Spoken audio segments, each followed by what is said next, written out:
going on, YouTube? Did I get burned buying silver? I've been doing this a long time. Dug through the archives. There's a lot of stuff I forgot I had. And some stuff I don't remember buying, to be honest with you. I dug deep. Did I get burned? I've been stacking since 2008, 2009. And I started off with APMEX, which, okay, that's, I think, something. I mean, I just went through and realized how much APMEX bullion I have.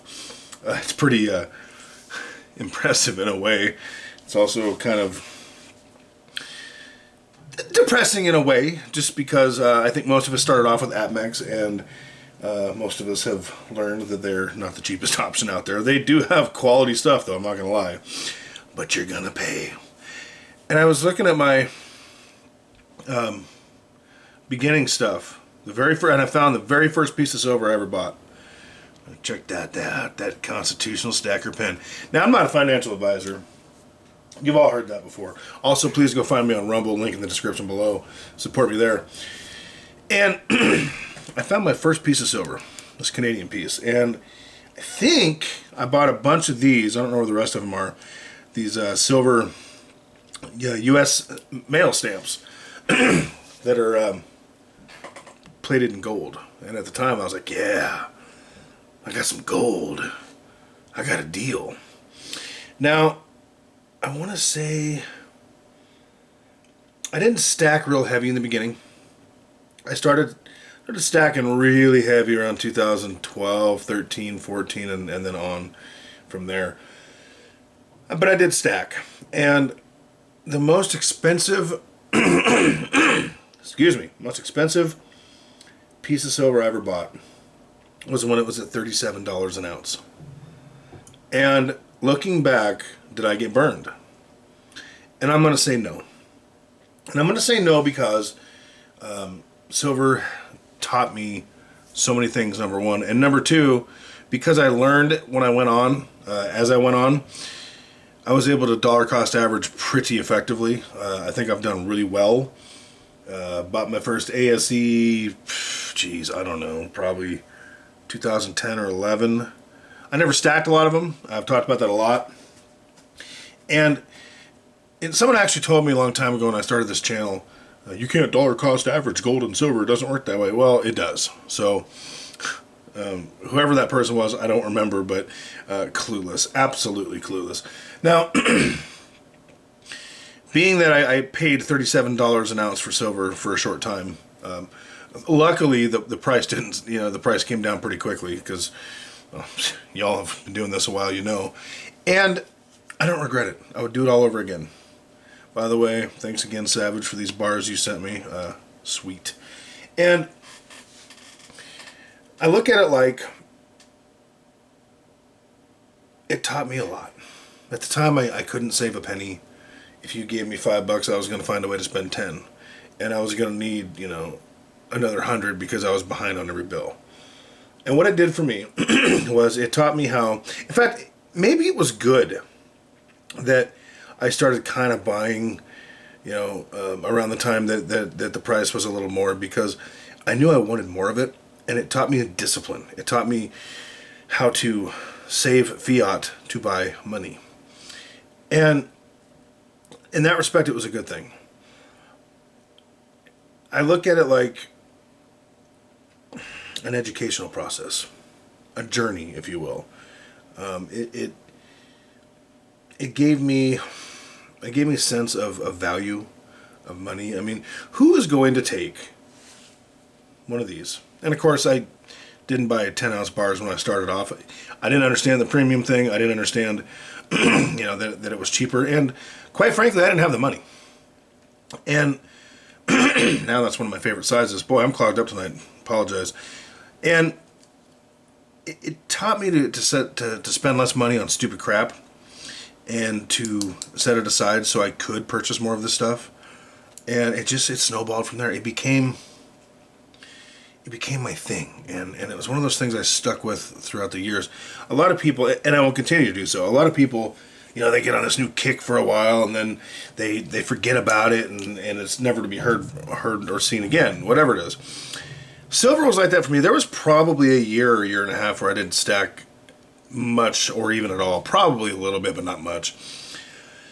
And then one day I just went back to it, and I went back to it, and I went back to it. And I will tell you that since 2019 and 2020, I have stacked more in those years than I have any other, any years prior. I love metal. I'm a metal maniac. There's just no getting around it. And I was really able to, as my knowledge increased, as my understanding increased, which it still does on a regular basis, I was really able to start buying and recognizing trends in the markets. Markets have trends, y'all, and you can't always, hell, a lot of the times you can't peg the right time to buy. I mean, a lot of times I'll buy, and then the price goes down tomorrow. I'm like, man, I should have waited another day. But overall, you get that overall dollar cost average, and at the end of the day, it really comes down to this.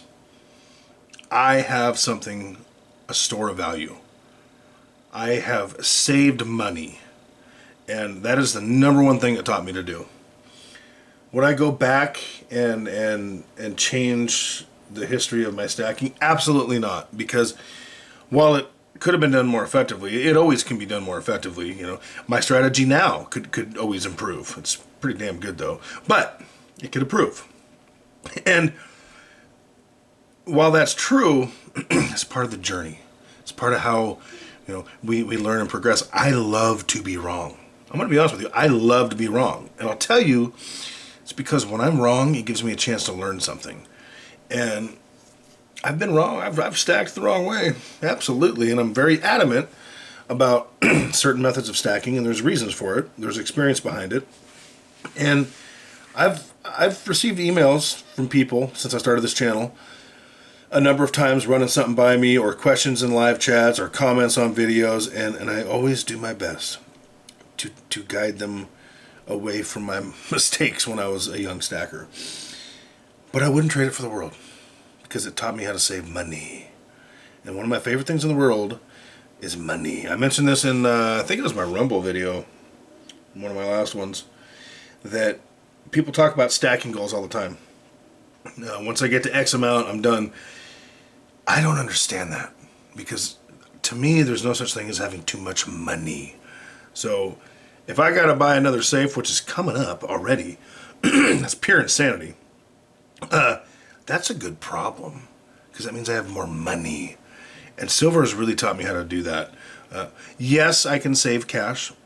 I struggle with it, to be honest with you, to a degree, because I love to turn it into metal or stocks or the private bonds that I buy. I did a Rumble video on that too, Rumble only. So they're paying 7% right now, and it's pretty safe. So check that out. I think it's called "I Want You to Make 7% on Your Money," and I do. There's also a free gift for you too, and I don't get paid to tell you guys that. I'm not paid. I'm not other than ad revenue, but I'm not paid by these companies. I'm not all the bullion companies in the description that I steer you to. It's because I like their prices. I believe in their quality, their product, and so I'm not. I have no affiliate with that, with anything, with any links I've posted to this, up to now. That will probably change at some point, but I am not. These are not affiliates. I don't get kickbacks. I get no incentive to do that. I tell you these things because they've worked for me, and I tell you these things because I believe in them. And I tell you to stack silver and to save money, and to stack gold and save money because I believe in it. Silver is not going to make you rich unless you make enough money to where you can save yourself into wealth. But it's going to keep you from being poor. And it's going to change your whole mindset about money and how money works. And it's just been a wonderful gift for me. And I'm so excited that there are so many new stackers coming out there. And this community is growing. That's phenomenal. I can't get over how cool that is, because for years I heard, oh, it's growing. And I never really saw it. There are so many new stackers out there, so many new channels coming on. And that is really awesome. That tells me people are saving money. And we're at a point now where we don't have a choice if we want to survive, but to save money. and to be frugal and to be smart with our spending. That being said, not a financial advisor. Appreciate y'all's time. Like the video. Hit me up on Rumble. Comment, subscribe, follow on Rumble, and keep stacking.